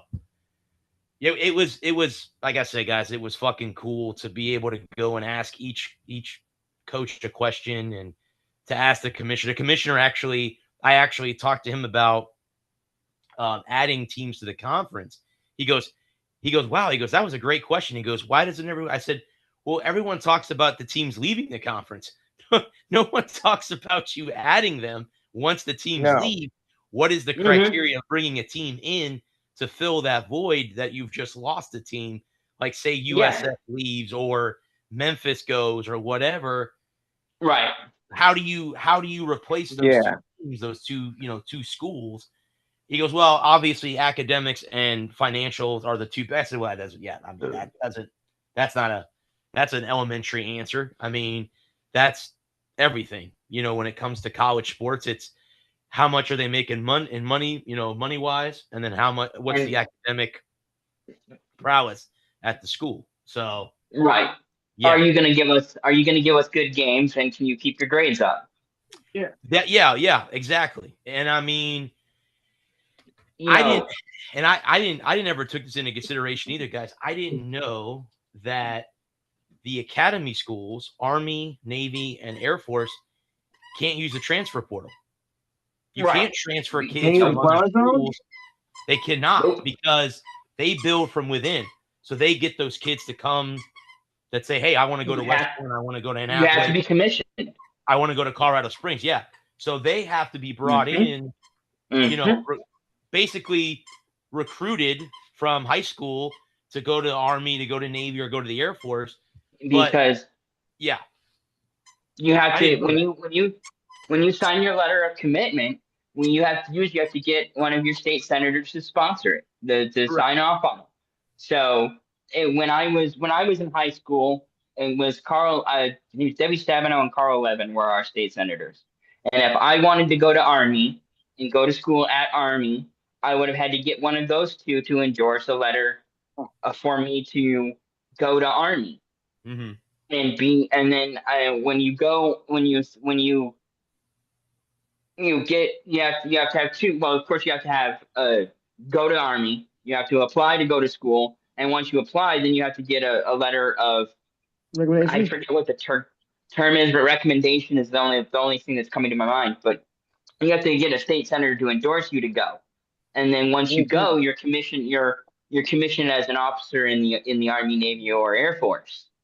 So when you get done with your schooling, when you get out of schooling, then you go to your unit and you go to your advanced training. After you graduate from school, then you go to your advanced training, and then you go off to your regular unit. And that depends on what your job is and you're commissioned as a field grade officer. So you'll be I think it's either second lieutenant. The first or second lieutenant. I forget which comes first.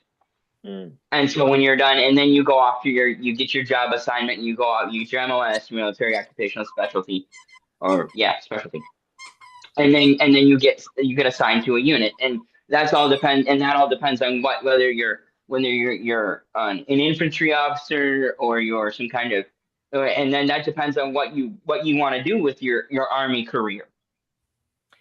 Yeah, Coach Munkin mentioned in his presser before he took questions, his introductory speech, he goes, well, I have them on the field when they're not in the woods shooting bad guys and throwing hand grenades. I laughed. I had to chuckle, dude. I'm like, it's oh my so God, real. did you just say that? Did he It's just so real. say that in a press conference? I'm like, that's cool. That's cool. Yeah. And the likelihood of graduating from Army and ending up in the field, and you do your 4 years and you graduate. Obviously, if you graduate, it's very. I think Army is probably one of the easiest places to graduate from, in terms of being on campus and being at school. It's so disciplined. There's so little outside influence. You're on. I'm not sure if they're campus or if they're considered military. I think they're considered military installations. Annapolis, Colorado Springs, and West Point. Thank you, West Point. So like going to school there isn't like going to like a party school, like a Michigan or an Ohio State or Michigan State, where where you can schlub off classes and not show up and turn in work late and be a lazy bum like I was in college, where I just hid in the game room and played Guitar Hero for 6 hours because I hated school. Oh, okay. I'm ADHD, and I was super frustrated by all the classes because I wasn't learning, and I didn't have, not to totally get off track, but for me, when I was trying to go to college, I wasn't living on campus. I wasn't, I was there to try and study. So I wasn't like making friends. I made some friends. I knew some people, but I wasn't there to make friends. I was there to learn and get an education and graduate. But I had all of, being ADHD and having freedom to do whatever I wanted and not having, like when I was in high school, it was easy for me to just do my work and be done with it. When I got my work done, I was done with it, right? And I had to turn it in every day. I had to go to class every day, and I had to be in school every day. And in college, and this is my experience. I don't know, Brad. You went to school, didn't you? Or did you not? Yeah, most of mine though was online. It wasn't really in a classroom. I mean, I did. Gotcha. I think I did like what you would call a total of like maybe a year and a half in a classroom setting. The final 2.5 years it was online. So the way that we participated in online school was our teacher or professor would post questions in the beginning of the week. You answered them, and the way you participated was you would go and read someone else's answer and say, well, I agree with that or I disagree. If you disagree, you have to tell them why you disagree with that answer. That was what our participation was. But I took astronomy when I was in college, and never went to class, and got an F. So yeah, I've done it Yeah. before too. So Yeah, and no one's perfect. yeah, no, and school. so, but what I was saying was, I think being at one of the service academies, it's probably harder to not do your homework than at Right. at a regular college. Well, I was gonna say, I think out of all the coaches that I got a chance to interview, or I mean talk to, obviously in the press conference fashion, I think the one that has the most pressure on him right now, and I know he's a new head coach, is Charlie Huff at Memphis, Sure. because Yeah. that team is coming off of kind of a subpar season. They won their bowl game.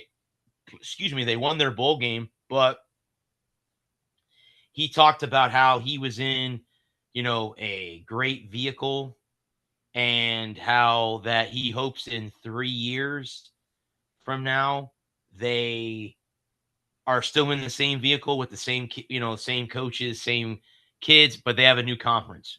So he's hoping that Memphis gets out of the American and gets into a Power Five with either the SEC, ACC, Big 12, whatever it might be. I don't think honestly they would send Memphis to the Pac-12, but who the heck They knows? might, I don't know, because USC and UCLA are in the Big 10, and they're on the opposite coast of the country. So I don't think geographically it doesn't really matter anymore. It used to matter, No. but now I don't think it matters anymore. I think it just depends on how much money you're bringing into the conference. So And I think out of anybody, he's got the most pressure on him. There's a couple coaches that, I mean, Charlotte, I don't think he has a lot of pressure on him. Not a lot of anything. UAB, he's the new head coach. I didn't even know he's Chris Mortensen's son. Alex okay. Mortensen is that's Alex. I didn't know that. Good kid. I mean, young kid, good kid. He was Right. fun to talk to. So yeah, I mean, that was something that I really, really honestly enjoyed last week, was getting an opportunity. And of course, I He's only 40. recorded everything on audio. I would have to clean up some of the stuff because there's some stuff in there that it doesn't need to be on those audio files. Not that I'm not that anything illegal or anything. There's things I would have to go and clean those up. But I tried to put them in my article and they wouldn't go on the website. So unfortunately, I was trying to. But if you happen to watch any of the press conferences on YouTube, if you'll hear me say, "This is Brad Walker from NGSC Sports," because I'm on there. I've every coach and the commissioner, I'm on there asking a question at least once. So that was the coolest part, is kind of I got over a fear of mine by asking questions in a press conference situation. But yeah. Yeah, me after that. I understand wanting to clean up audio, wanting to make some edits, things that you don't want in there. No, it's totally fine. Totally understandable. You can probably download some AI software and have it help you clean it up or whatever if you need to. Yeah, I think the next thing, but I'm going to do, especially when it comes to cleaning things up, is I wish that I could have the money to do it on here, because all the videos that go up on our show are all raw. So anything that we do in the background, any background noise, I mean, no offense, but Alec being on here, you could hear a TV in the background, which I don't like. We've had that issue with Alex before, and I know, and I know on the is it, what are they called now? Are they called the Top Notch Sports? Is that what they're called now? Yeah. Gerald's former group. They do their show, but they're very tightly knit, where they don't like a lot of background noise. I hopped on one day, and there was an airplane going over my condo, and they called me out on it.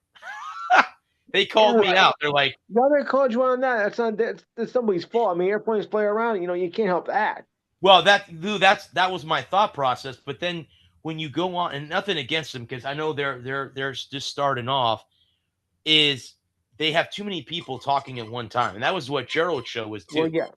Too many people talking at one time, where you can't get your point. And I'm not saying that we have a perfect show by any means of the imagination. I'm not. There's mine. calling us out, but anyway, we, like with Matt, or in a couple weeks, I did happen to see Nicole qualify again, so she'll be on 2 weeks from Yeah, now. We can talk to great her job. about her going back to the KPMG tournament again this year. Of course, this past year she got to the weekend and got a paycheck, but yeah. So I mean, we're quiet. We don't like Adam's asking a question. Me and you, Lou, are not talking over him while he's Right. asking a question. With Matt, I'm like, hey, Adam's got a question, or you want to talk to him? I'm going to shut up. I'm going to let him talk because it's rude. Number one, Yes. when you have a guest on and you're trying, everybody's talking all at the same time, it's really, really hard. Because I mean, Gerald would ask me all the time, hey, can I have that guy on? I go, you can, Gerald, but you got to keep it to where one person talks at a time. You can't have 3 people talking at one time, And with that understanding that sometimes you're going to talk over each other because there's a slight delay, and as long as it's just apologizing, you're not rude about it. Most people are pretty understanding. Mhm. And just when you have and like whenever it's just the 3 of us on here, it makes for great. I enjoy. I don't like rewatching the show because I hate the sound of my own voice, so it's hard for me to watch it back. Yes. But when I can stomach my own voice, going back and listening to the show, is a lot of fun. It's what made me a much better host, co-host, we'll say. And just doing this for so many years now, and and not just this show, but just watching all the other chat shows. And one thing I like about our show is to toot our horn here a little bit, is we don't have an adversarial relationship. It's very non-combative, and that's one thing that I really enjoy about our show, is just the fact that we get on here and we just talk about sports. Right. And if we do disagree, we have our reasons. We lay them out, and but oftentimes we don't disagree. No.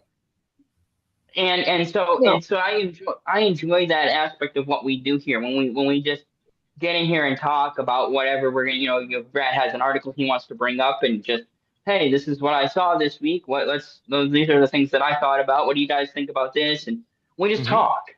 And unlike on the big shows, in the network shows, where you have to have adversarial.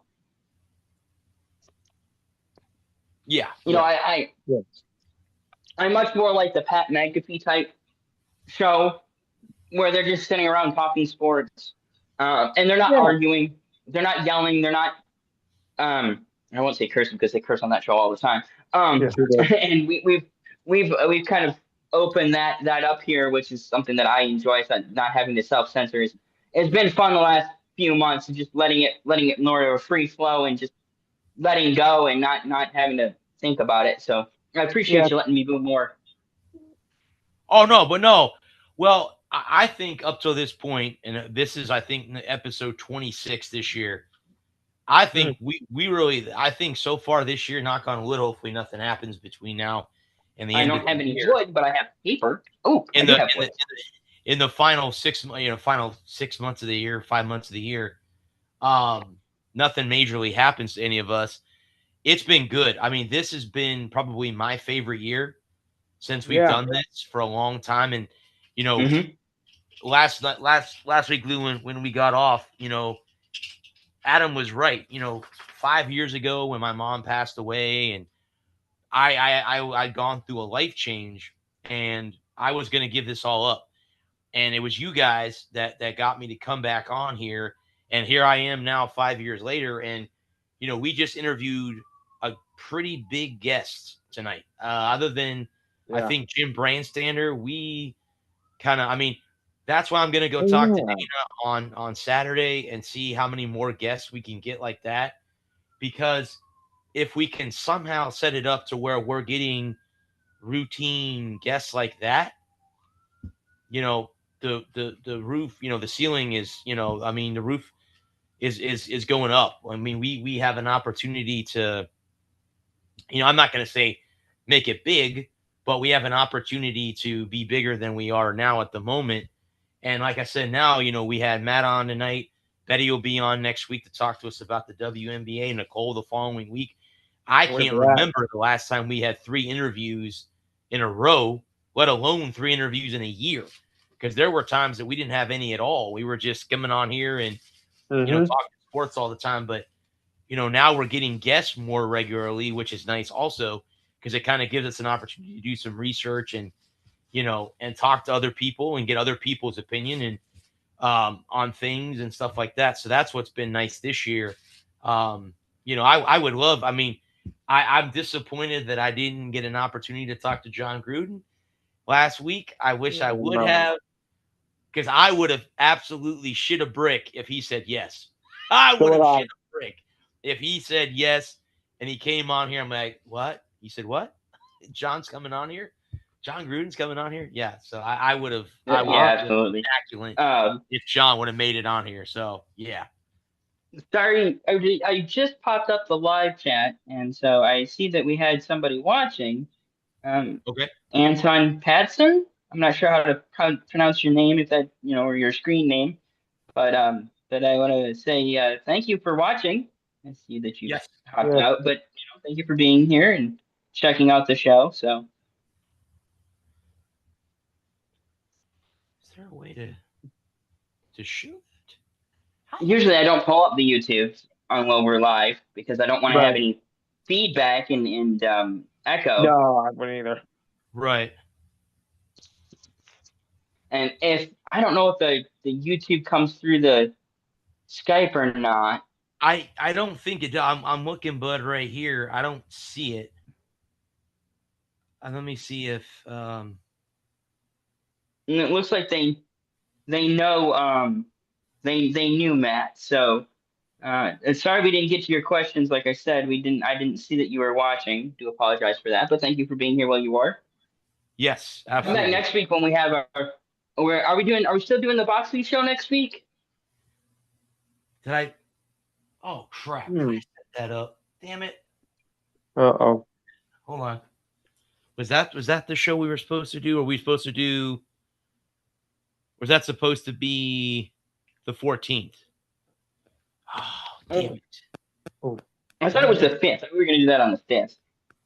Well, if you 6th, want, I'm sorry. If you want, Betty will be on to talk. Okay. Betty's next week. Betty's next week. That's okay. And then we have Nicole on the 14th. 13th. So, is it? Oh, yes. I'm sorry. Jesus Christ. I'm looking ahead. Yes. It would be, it would be the 6th. We're having Betty on the 13th. If you want to, bud, we can do the 20th. We can move it back. Yeah, fine with me. Yeah. No problem. Sorry, I just No. That's my fault, man. I forgot all about that. I should have. I'm sure that it was probably scheduled for the 13th, and I forgot all about it. And I told Nicole, "Hey, the 13th's available.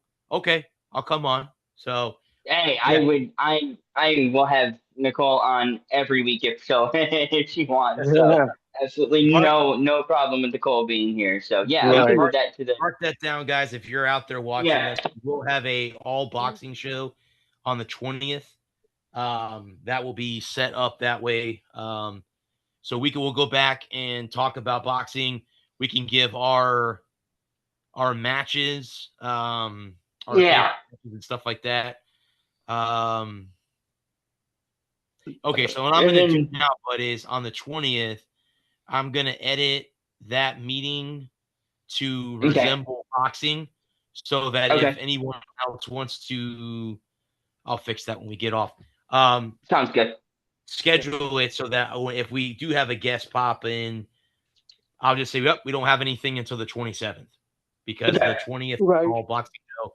I don't believe that Alec will be on here anymore because I think he works on Thursday nights. Okay. So, well, good luck to him on that.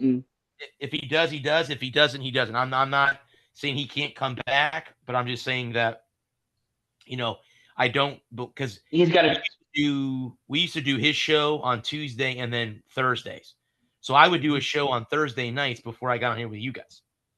And then he would come on my show. But I think everything's changed with his work schedule. So I don't think he'll be on here very often anymore. Okay. So that's on that. One more piece of housekeeping. I know we should probably save this for afterwards, but I was thinking maybe we do the first hour college and the second hour NFL preview show on the 27th. Why not? Why the hell not? Why the hell not? Absolutely. Yeah. So you want to do a bud from 8 to 9 college and then 9 to 10 NFL, or you want to do NFL first, college second? I think we should do college first and then in college and the NFL, because that's how they do it in the pros. You have to go to college first. Okay, let's do that. So, all right. So anyone out there watching, next week we're going to have Betty on to talk about WNBA. She's a WNBA writer. We're going to have her come on and talk to us about the WNBA.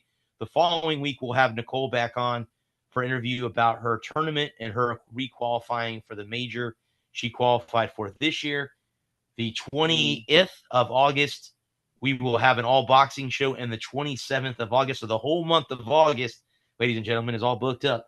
We're going to be previewing college football and the pros. And if you guys have been watching the show for a long time, we're going to get to a point where the second half of the show is going to be us going through the top 25 college football games and all of the NFL games where we pick our teams and talk about the NFL and talk about the previous weeks and stuff like that. So it's getting to that time of the year where it's going to be heavily football, which we all love.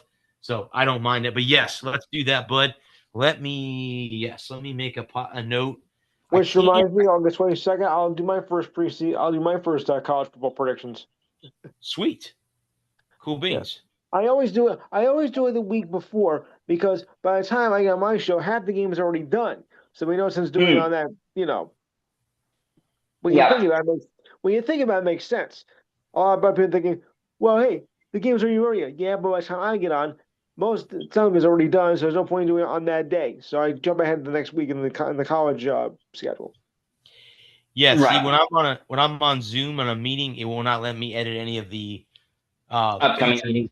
So we get off. In the future, I'll put the boxing one for for August 20th, and I'll put the NFL NCAA preview show for the 27th. So then again, don't take anything we say. Take everything we say with a huge mind of salt. Not just a pinch, but a mind. It could change if one of us isn't here, somebody gets sick, we have technical difficulties, anything like that can batch. And again, I had one tonight with my computer. I don't know what happened. It froze up. I got thrown off the show, came back on. I'm back on here now. So happy about that. And again, I really honestly, truly want to thank Matthew again for coming on and telling his side of the story about what happened with him and everything. I know when I called him on the phone to set up the interview, he was actually picking up his son. So, so he's like, yeah, cool. And before he got on, he's like, yeah, I got to get in a room because I have a dog and I have kids. I'm like, dude, I have a dog. Don't worry about it. My dog is my kid. So I have to, my dog is my kid. So I have, I understand the whole thing with having children and having, and I'm not saying people that don't have children or pets don't have responsibilities. Everyone has responsibilities. It's just different type of responsibilities that a lot of people, have. But everyone have, unfortunately, we all have to get up and go to work or whatever we do. We got to do that every day, unfortunately, but we have to. Unless we all win the lottery, then that, so, but, it was a pleasure talking to Matt, getting his side of the story about things. And like I said, we'll have Betty on. I mean, I'm freaking excited. We got the whole month of August all planned out.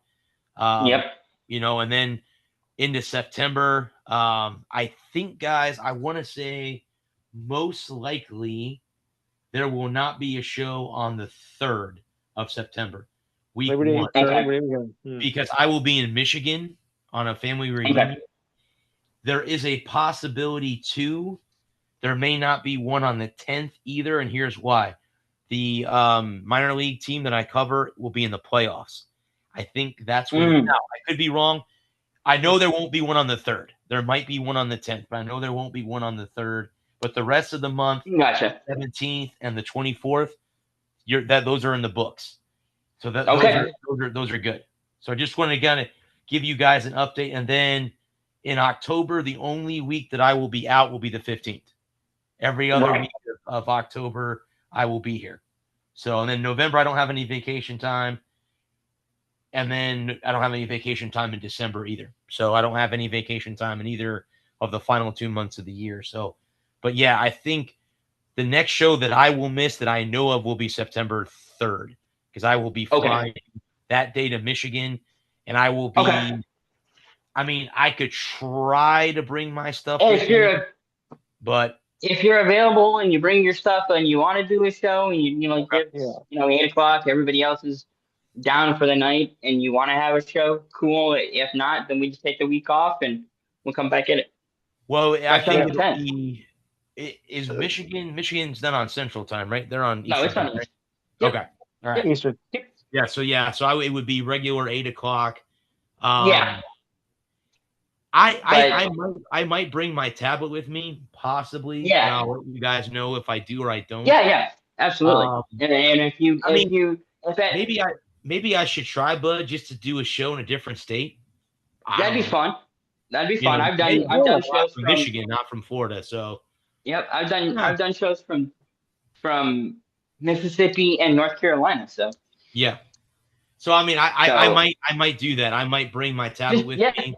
Yeah, bring your tablet, and if you can, if you want to, if you're not too tired. Yeah, because my flight that day leaves at 3 o'clock in the afternoon, 3 o'clock in the afternoon. We get to Flint, Michigan at a little bit after 5 p.m. Eastern Standard Time. So it's not that Flint, huh? Not that far of a flight. Yeah. So I mean, I don't, barring that I get jet lag, but that's only a 2-hour flight. I don't think you get jet lag. Too many domestic flights. Not that short. I don't remember even getting jet lag when I flew to Switzerland from Tampa. That was a 9-hour flight to I got jet lag come back from Vegas. Oof. Are you flying direct, or is it going to be It's direct both ways, bud. Yeah, direct both ways. I'm flying Allegiant Air, and I'm flying at St. Pete, Clearwater, not Tampa. There's an airport in St. Pete, Clearwater that I'm flying out of. Cool. It's not Tampa. I never flown out of St. Pete, Clearwater before. This would be my first time. I usually fly to Tampa when I fly plane. When I met you in North Carolina, I flew from Tampa. Right. That flight, I flew Delta there and American Airlines home. So I flew two separate airlines going back home, because when we were at Walmart getting you a jacket, because remember we got soaked that morning of the race, I actually checked my bag in for American that day when we were in there. I was scrolling through and I automatically checked my bag in. So I had already paid the $40 for my bag fee. And then when I got to the airport that morning, when you dropped me off, I just went up to the kiosk. The lady helped me put the tag on it, and then they took my bag, and I went through TSA, and I went home. The TSA agent was very, very nice in North Carolina. He's like, so you're going home? I said, yeah. I said, I was here. I met a great co-host of mine. It was unfortunately, we were supposed to see the race yesterday, and it got rained out, but it was a lot of fun to go to the NASCAR Hall and experience that. And being in Charlotte, I'd never been in Charlotte before too. So that was nice to visit the city of Charlotte, North Carolina. Yeah. So lovely. Yeah. But lovely. One of my favorite big city. Yes. Yep. Of all the big cities I've ever been in, that's my favorite.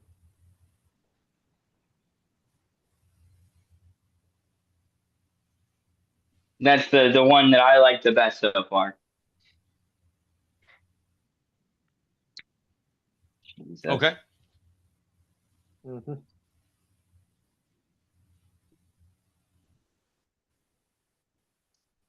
So SummerSlam Saturday night. Oh yeah. You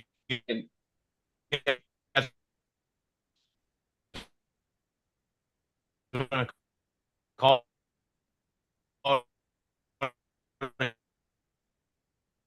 I think we might have to because you're roboting again. Yeah. All right.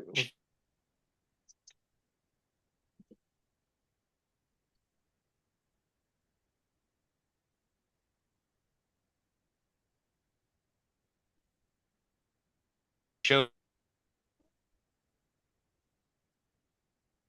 Yeah, we can call it a show there. You want to go All ahead right. and plug your show, Lou? All right. Enhanced Sports Show Saturday from 4 to 6 p.m. Eastern Time. Number is 512-543-4662. We'll be discussing the possible MLB trades. We'll take a look at the Hall of Fame inductees. We'll count down as NFL training camp is now underway, so we'll take care of that. Our first NFL prediction, because the Hall of Fame game is out next week, so Saturday I'll take predictions on that. And through the preseason, I will ask each individual their game of the week, since the games don't mean much. We'll also have the NBA opening night schedule and Christmas Day schedule, since that was released. I like some of these matchups, of course. We'll recap also the WNBA All-Star game. Plus, of course, your thoughts and comments, this date in sports history, the ridiculous line of the week, sports trivia, the inspiring story of the week, and we'll look at the standings and schedule for the month of August. So remember, it's 512-543-4662, Saturday from 4 to 6 p.m. Don't forget to like it, share the page, and remember on Facebook Live. Oh.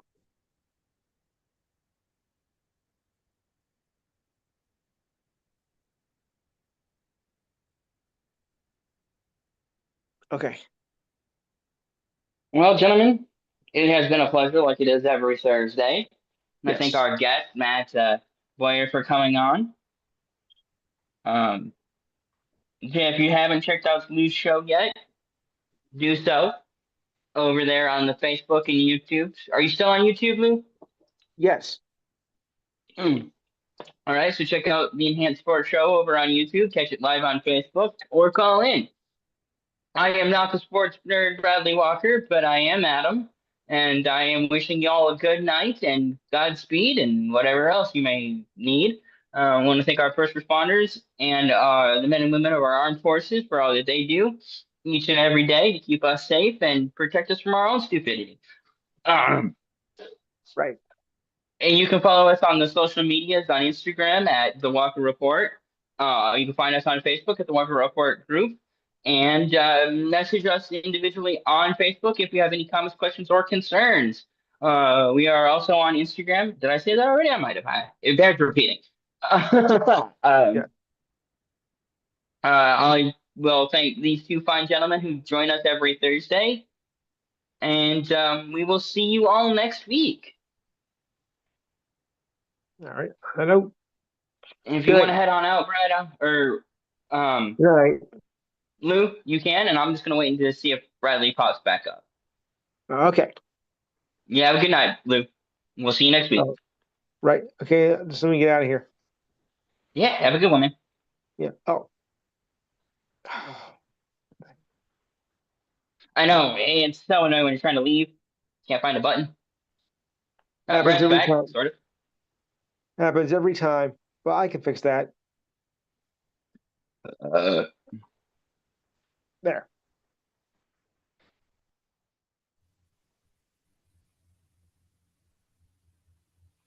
Call it a show right there. And yeah, I did our usual outro, and Cool. so we're And good I to will call see it you a guys night. next You, Thursday. Yep. Yep.